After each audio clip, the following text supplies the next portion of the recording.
Good morning, Precalculus, and happy Earth Day to you all. Today we're going to be talking about harmonic series and sort of the idea of convergent or divergent series sums. So in this lesson, you'll be working on problems 115 to 118.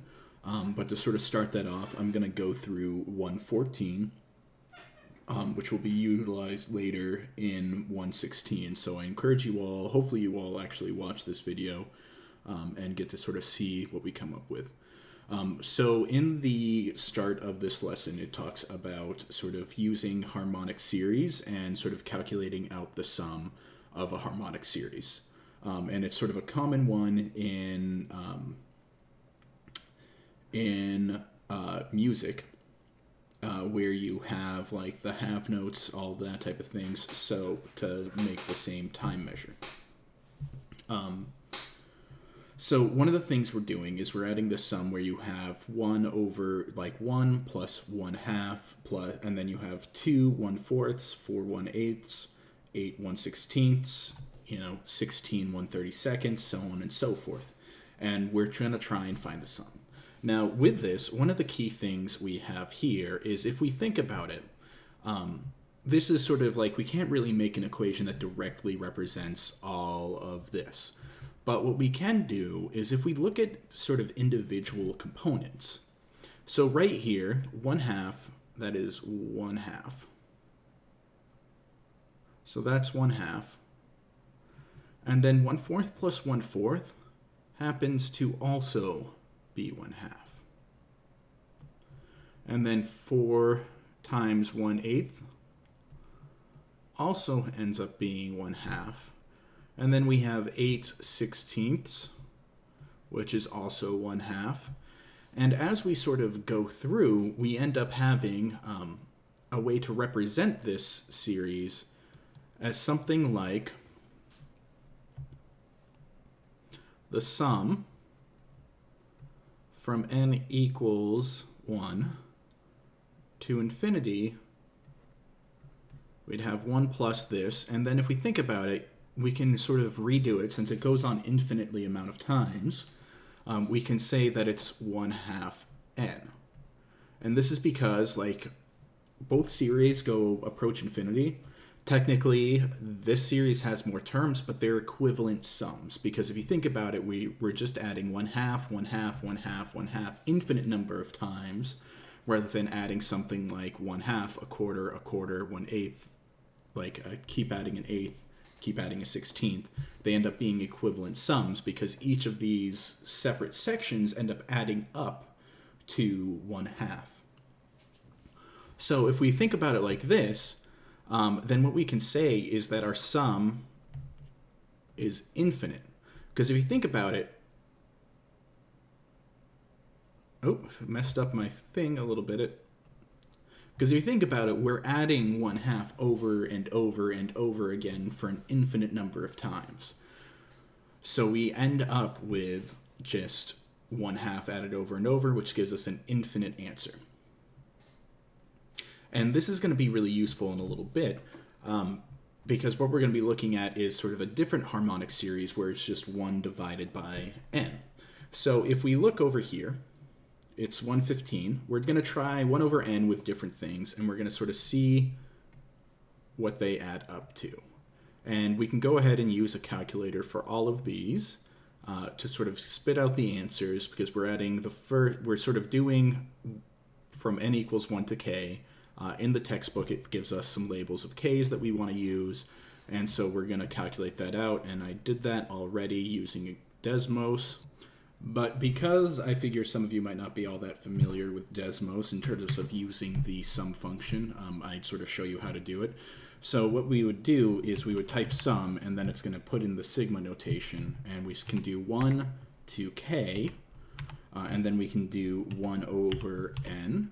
And then we can add a slider for k, or we can just sort of write it in. So we do k equals 10. And then we can write it in on our thing. So that would be 2.92 8, and then we can do that again for the next one. So rather than 10, we can do 20, and then we end up with 3.59, and then we do 100, and we get 5.1.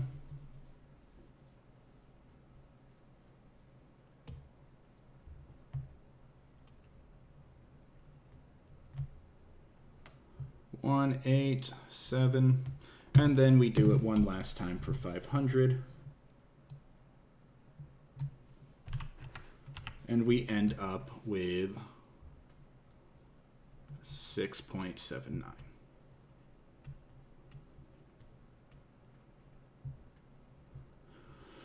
So if we look at this, it looks like that our sum seems to be infinite.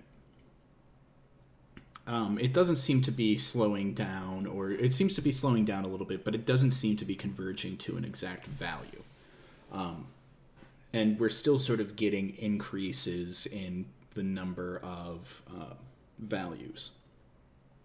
So what we'll do is we're going to take a look at 116. And what we want to do is actually prove that the sum we have over here of 1 over n is actually infinite. Because it seems like it is, but we want to be able to actually prove it. So what we're going to do is we're going to start with some facts that we have. So if we suppose, so fact 1 is that the sum of a series, so we're going to call this series S, equals from n equals 1 to infinity of each term being S sub n, and t equals the sum from 1 to infinity of each term being t sub n, are two independent series, and that the series S sub n is less, so each term in the series S is less than each term in the series T for each n, then S is less than or equal to T.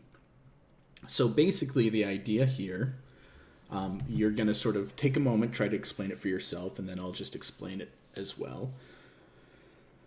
So the basic idea here, as it says in 116, is to explain what fact 1 means, is if each term in the series, in one series, so if each term in series S is less than or equal to each term in series T, then the sum of series S will be less than or equal to the sum of series T. And then fact 2, we showed that this harmonic series is an infinite sum.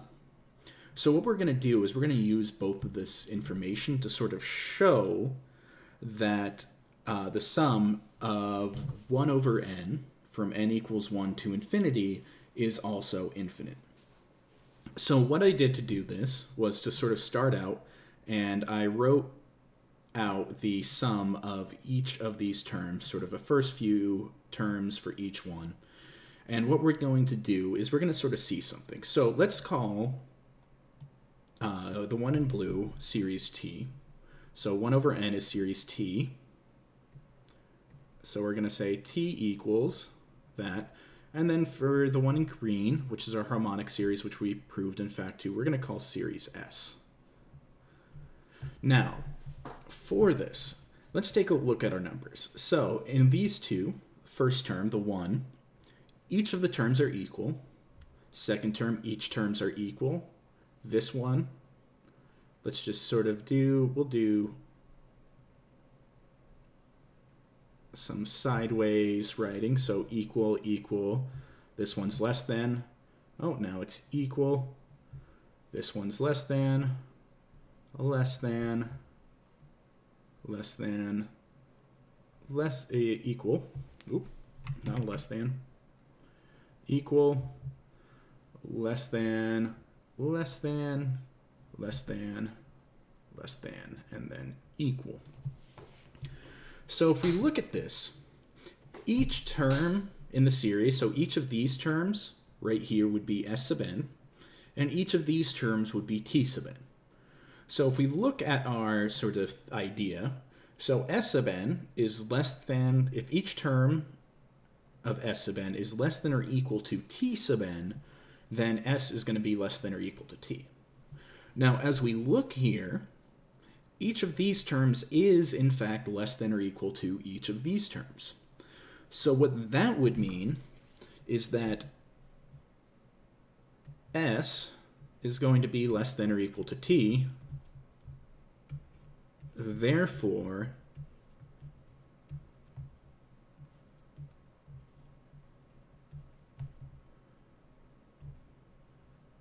infinity is less than or equal to T, which also means, therefore,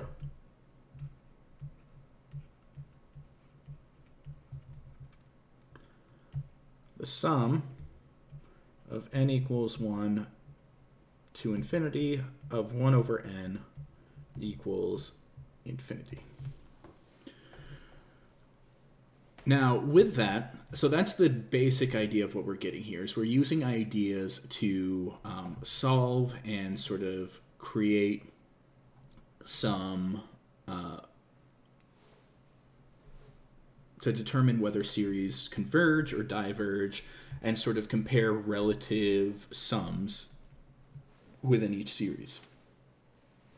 And then lastly, in 118, what you're going to do is you're going to actually look at a couple series and you're going to rank them based on largest to smallest, sort of using the information that we sort of learned here, such as using the fact 1, and then also just based on these problems themselves.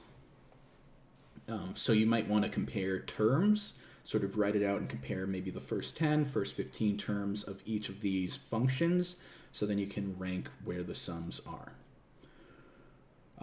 And then if you want to sort of have a little bit more fun, I encourage you to sort of do 119 and 120 if you want a little bit of an extra challenge, but you don't have to. And that'll be what we do for today. Tomorrow we're going to be talking about the Fibonacci sequence, which is also another form of harmonic series, but that one has some really interesting twists. I kind of wish we had Fibonacci for today to celebrate Earth Day, because the sequence was originally based off the idea of pairs of rabbits mating, which there isn't anything more Earth Day than rabbits reproducing. So that'll end it for this episode of Precalculus, and I will see you all tomorrow.